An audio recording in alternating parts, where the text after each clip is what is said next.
Bonjour Maud. Bonjour Bernard, enchantée. Est-ce que tu peux te présenter s'il te plaît? Avec plaisir. Moi, je suis Maud Laurent, je suis la directrice recrutement du groupe S2I. S2I, c'est une ESN française, mais maintenant internationale, de plus de 44 ans d'existence. Qu'est-ce que tu peux nous dire aujourd'hui du marché du recrutement de l'IT? On est en juin 2025. Alors le marché il est contrasté parce qu'à la fois on est sur un secteur qui est pénurique. Il y a vraiment chaque année pas assez de jeunes experts qui sortent des écoles d'ingénieurs par rapport aux besoins dans la tech, mais en même temps il est cyclique. Et en ce moment on est sur une baisse au regard du contexte macroéconomique et politique et financier, donc nos clients ont un petit peu moins de besoins, mais on continue à recruter en permanence. Est-ce qu'il y a des profils qui sont plus compliqués que d'autres aujourd'hui à aller chercher? Oui, il y a des profils cybersécurité, IA, data, des choses dont on va parler beaucoup aujourd'hui, mais également des profils développement système embarqué ou des profils de directeurs de projet qui sont toujours pénuriques et on a du mal à recruter. On est obligé de déployer des stratégies toujours pour trouver les meilleurs.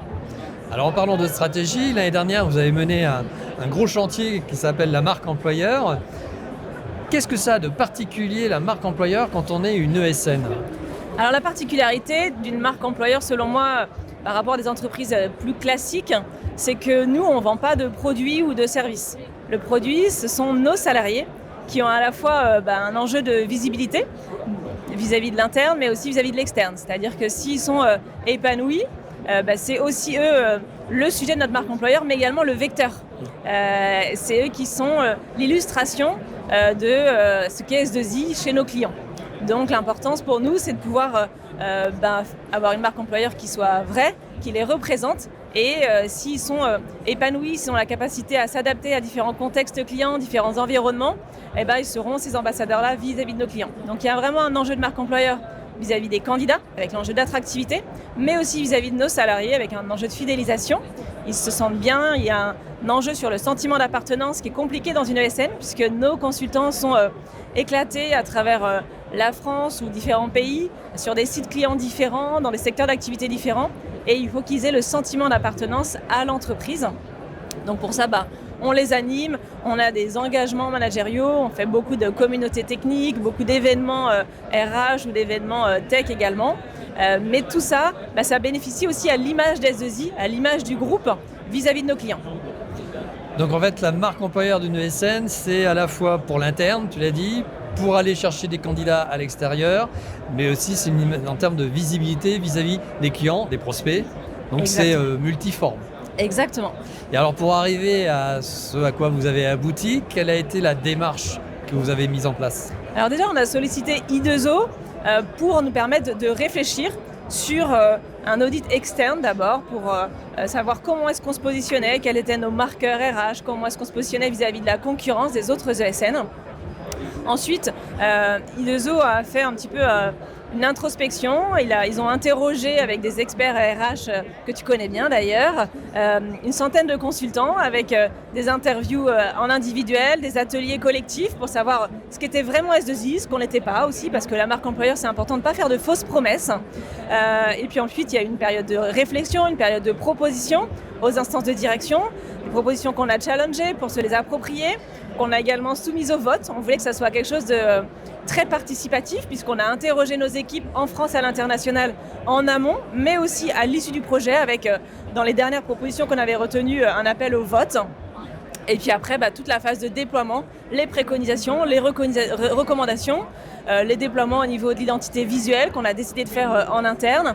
Et puis avec les équipes I2O, on a fait aussi toute la stratégie de révélation avec des vidéos, du motion design pour la révélation, etc., etc.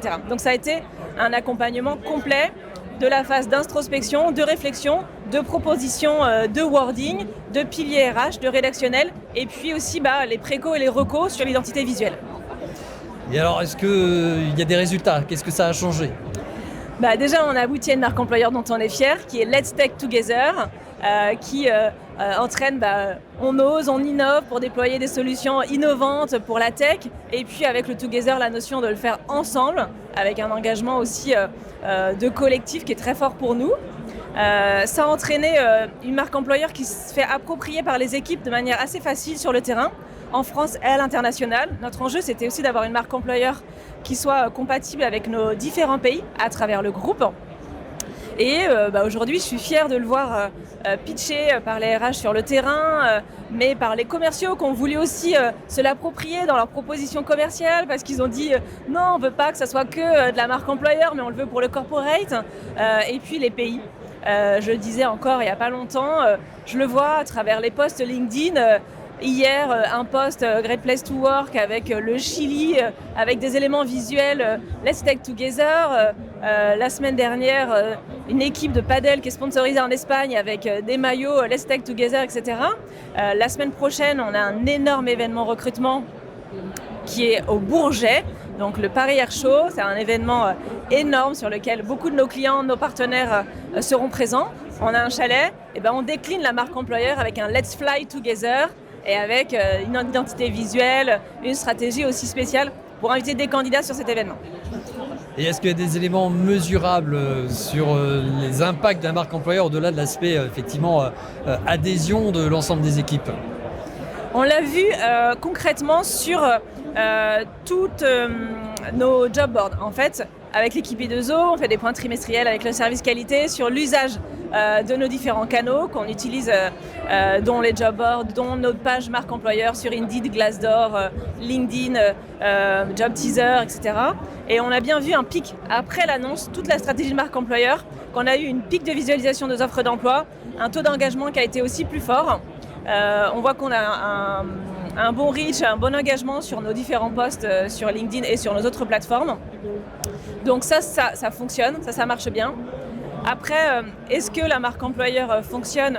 On a une autre manière, nous, de le challenger et de challenger globalement toutes nos actions de marque employeur. Parce que c'est important d'avoir le discours, mais ça doit être suivi des faits. Et je pense que la plus grande tristesse, c'est d'avoir des paillettes des fausses promesses. Et des fausses promesses. Donc nous, chez S2I, on le mesure avec un dispositif qui est l'Institut Great Place to Work, qui est un dispositif international qui a le même modèle partout dans le monde, avec 70 questions qui sont sur les pratiques managériales. Et systématiquement, tous les ans, on pose les mêmes questions à l'ensemble de nos collaborateurs pour challenger nos pratiques managériales, voir ce sur quoi ils nous attendent pour s'améliorer encore et encore. Et après, on met en place des plans d'amélioration, etc. Et la marque employeur ressort comme des éléments de fierté de nos consultants et ils sont contents, etc. D'accord. Et tu commençais à parler des canaux à utiliser pour recruter. Est-ce qu'aujourd'hui, tu as une recette miracle pour dire, voilà, c'est ça qu'il faut utiliser pour recruter ? Alors, il n'y a pas de recette miracle. Je pense que le test and learn, c'est la bonne solution. Aujourd'hui, il n'y a pas une journée où il n'y a pas une boîte de la tech qui se monte en RH ou recrutement. Il y a des canaux traditionnels qui fonctionnent encore très bien. Il y a des job boards qui se réinventent et il y a des plateformes qu'on doit tester.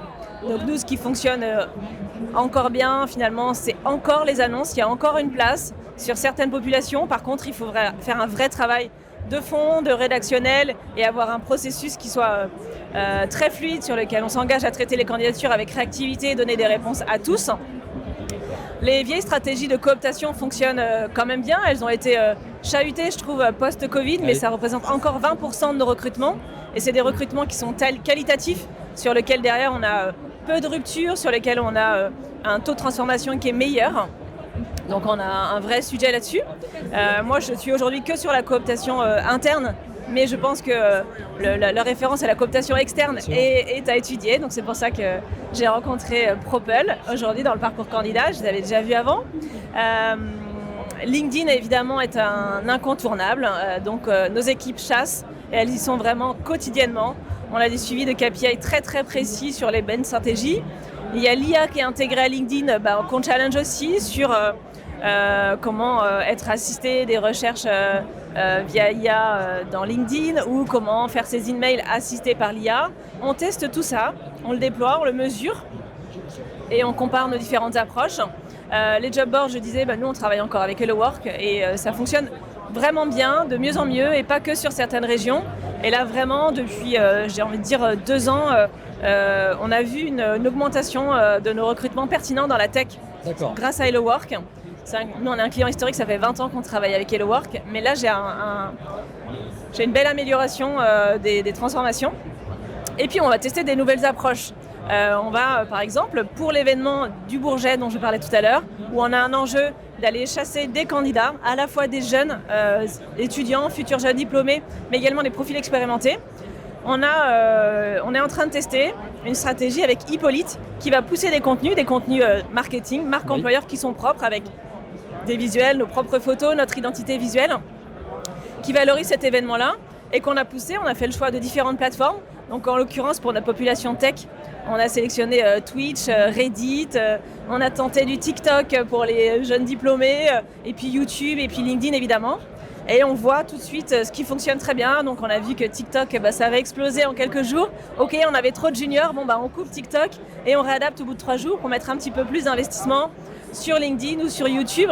Et on voit qu'on a des candidatures déjà pré-qualifiées avec un funnel de conversion, un chatbot avec nos propres questions pour qualifier. Et après, nos équipes recrutement ont directement accès à la plateforme et peuvent prendre le vrai contact ou continuer à interagir via le chat avec les candidats avant de les convoquer et les inviter à un événement en physique où on aura plaisir à les voir, à les rencontrer et à finir un processus de recrutement. Donc là, c'est des nouvelles plateformes qu'on teste. On n'aurait pas le temps d'avoir une stratégie éditoriale sur un Twitch ou sur un Reddit, on n'a pas notre place. Par contre, notre cible, elle est présente. On sait que nos experts, nos ingés, nos jeunes diplômés, ils sont sur ces plateformes-là. Donc on va les chercher via l'accompagnement d'Hippolyte. Tu as prononcé à plusieurs reprises un mot qui me paraît important, c'est stratégie. Oui. En fait, tout ça, quand je dis tout ça, c'est la marque employeur, le déploiement, les opérations spéciales. Tout ça, c'est une stratégie. Et donc, c'est une stratégie, c'est quoi? C'est du court terme, moyen terme, long terme? Comment tu revends tout ça? Alors moi, je suis plutôt sur une stratégie à long terme. Et l'accompagnement, c'est avec I2O. En gros, moi, je fais des investissements à l'année. En cours d'année, je me permets de tester des nouvelles plateformes, mais je veux qu'en amont, elles aient été recommandées par I2O, qui a pu avoir des retours vis-à-vis d'autres clients ou qui, au contraire, a envie qu'on soit bêta-testeur sur certaines solutions. Et l'idée, c'est d'analyser à froid, avec l'équipe qualité, avec l'équipe performance, au trimestre, savoir ce que ça a donné, est-ce qu'on a bien utilisé tous les produits, quelles sont les datas précises de chaque action, quels sont les leviers pour améliorer nos pratiques. Et puis à chaque fois, moi, à la fin de l'année, évidemment, je fais le choix de renouveler un support ou pas. Est-ce que j'ai eu mon retour sur investissement par rapport à mon coût à la propale ou mon coût au recrutement? Est-ce que je décide d'en tester des nouveaux, d'en arrêter certains, etc. Mais je suis plutôt sur une stratégie à long terme, je laisse la chance au produit un petit peu sur la durée. D'accord. Comment tu qualifierais ta relation avec I2O aujourd'hui? C'est une relation de confiance, c'est vraiment un partenaire du quotidien, à la fois dans la sélection justement de nouvelles plateformes à tester, de nouveaux fournisseurs. C'est un vrai gain et un accélérateur de performance dans le suivi des produits que j'achète, dans l'utilisation, et également un partenaire dans la négociation avec les contrats. Moi, je veux garder la relation avec chacun des supports, mais il m'accompagne pour planifier les points trimestriels de performance. Et puis, quand c'est dans le cadre d'une négociation, d'un contrat, évidemment, ils font le job parce qu'il y a un achat, il y a une relation avec tous ces fournisseurs que vous avez là. Vous faites de l'achat au volume et derrière, effectivement, ça nous fait gagner en efficacité et en temps. Ok. Merci beaucoup pour ton témoignage. Merci Bernard.